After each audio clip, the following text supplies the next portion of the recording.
श्री कृष्ण की संक्षिप्त झांकी प्रस्तुत है। श्री कृष्ण का जन्म भाद्रपद मास में कृष्ण पक्ष अष्टमी तिथि रोहिणी नक्षत्र के दिन रात्रि में 12 बजे हुआ था। कृष्ण का जन्मदिन जन्माष्टमी के नाम से भारत, नेपाल, अमेरिका सहित विश्व भर में मनाया जाता है। कृष्ण का जन्म मथुरा के कारागृह में हुआ था। वे माता देवकी और पिता वसुदेव की 8वीं संतान थी। जैन परंपरा के अनुसार 7वीं संतान थी। देवकी कंस की बहन थी। कंस एक अत्याचारी राजा था। उसने आकाशवाणी सुनी थी कि देवकी का 8वां पुत्र द्वारा वह मारा जाएगा। इससे बचने के लिए कंस ने देवकी और वसुदेव को मथुरा के कारागृह में डाल दिया।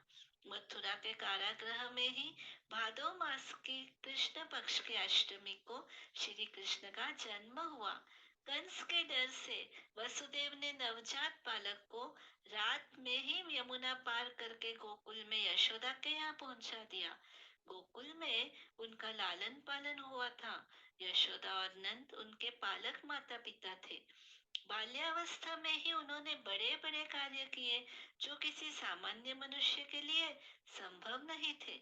अपने जन्म के कुछ समय बाद ही कंस द्वारा भेजी गई राक्षसी पूतना, शक्तासुर, तृणावर आदि राक्षसों को पराजित करके प्रजा को अत्याचारों से मुक्त किया।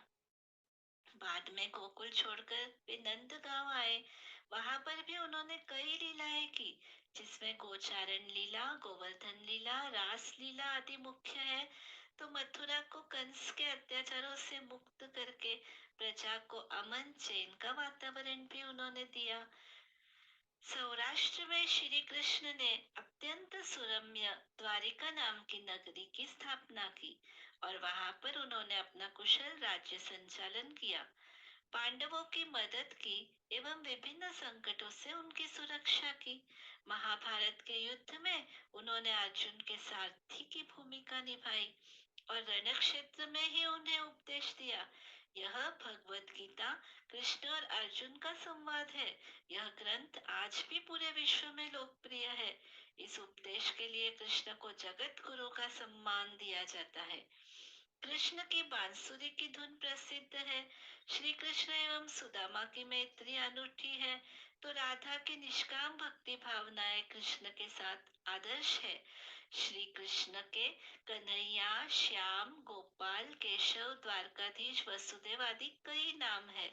श्री कृष्ण कुशल राजनीतिज्ञ, गुणग्राही, निष्काम कर्मयोगी, आदर्श दार्शनिक, स्थित प्रज्ञ एवं दैवी संपदाओं से सुसज्जित महान पुरुष थे। उनका जन्म द्वापर युग में हुआ था। जैन धर्म के अनुसार कालचक्र के चतुर्थ आर्य में उनका जन्म हुआ था। उनको इस युग के सर्वश्रेष्ठ पुरुष, युग पुरुष, युगावतार का स्थान दिया गया है। जैन धर्म के अनुसार श्री कृष्ण त्रिखंड के अधिपति वासुदेव थे। यदुवंश के शूरवीर पराक्रमी राजा थे। अपने पराक्रम से उन्होंने प्रजा को अत्याचारों से मुक्त करके सुरक्षित किया। कृष्ण वासुदेव के सबसे बड़े ताऊजी राजा समुद्र विजय जी थे। उनके ज्येष्ठ पुत्र थे नेमिनाथ जी। वे कृष्ण के ज्येष्ठ भ्राता थे और जैनों के 22वें तीर्थंकर थे। जब नेमिनाथ भगवान तीर्थंकर बन गए, तब कृष्ण को ज्ञात हुआ कि द्वारिका नगरी का नाश होने वाला है। तब कृष्ण ने द्वारिका नगरी के सैकड़ों प्रजाजनों का पालन किया और भगवान नेमिनाथ के श्री चरणों में दीक्षित होने की भावना वालों को दीक्षा लेने की अनुमति दी और उन्हें सुरक्षा प्रदान की। यहाँ तक कि अपनी कई रानियों को उन्होंने आत्म कल्याण के साधना पथ पर बढ़ाया, धर्म की महान प्रभावना की। श्री कृष्ण आगामी उत्सर्पिणी काल चक्र में 12वें अमम नाम के तीर्थंकर बनने वाले हैं। लाखों लोगों के आत्म कल्याण के निमित्त बनने वाले हैं। युग पुरुष एवं महापुरुष है। श्री कृष्ण के जन्मोत्सव पर मथुरा में कृष्ण को झूला झुलाया जाता है। रासलीला का आयोजन होता है। श्री कृष्ण की झांकियां दिखाई जाती है। रात्रि 12 बजे तक व्रत रखा जाता है। और मथुरा कृष्ण कृष्णमय हो जाती है।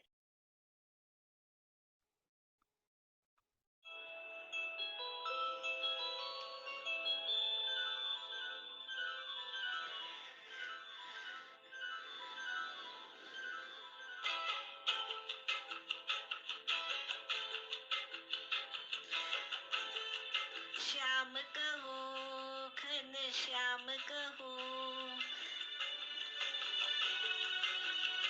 गिरधर कहो मुरारी तेरा, क्या नाम कहो श्याम कहो घन श्याम कहो।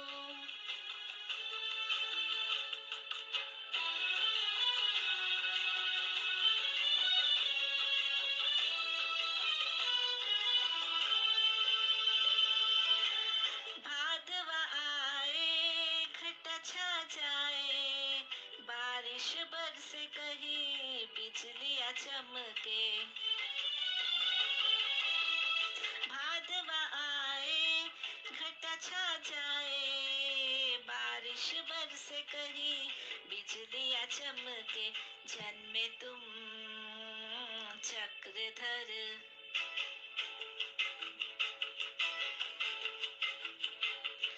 जन्मे तुम चक्रधर, गोपाल कहो यादव तेरा, क्या नाम कहो।